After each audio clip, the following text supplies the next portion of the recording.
Noi siamo rimasti molto colpiti quando abbiamo visto che le sequenze dell'epidemia di Vo, che sono un patrimonio fondamentale per la comunità scientifica, sono state depositate in database pubblici il 24 febbraio di quest'anno, un anno dopo che i campioni di Vo sono stati prelevati.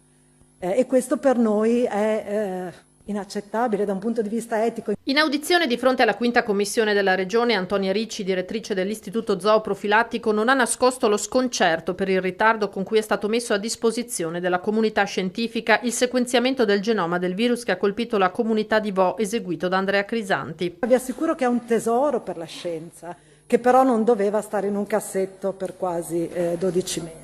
Sui motivi che hanno spinto Crisanti ad aspettare Ricci non si inoltra, ma l'operato del direttore della microbiologia dell'Università di Padova ha tenuto banco anche ieri sera al Ring nel corso del botta e risposta tra il capogruppo della Lega Alberto Villanova e la consigliera regionale del PD Vanessa Camani, a cominciare dal suo studio sui tamponi rapidi. Lui stesso nel suo studio dice che il 98,5% dei tamponi rapidi dà lo stesso esatto risultato dei tamponi molecolari. Allora, per mesi ci avete accusato di aver causato dei morti sulla base di questo studio che in realtà dice tutto il contrario. Voi davvero, sinceramente, volete giustificare 8.000 morti nella seconda ondata?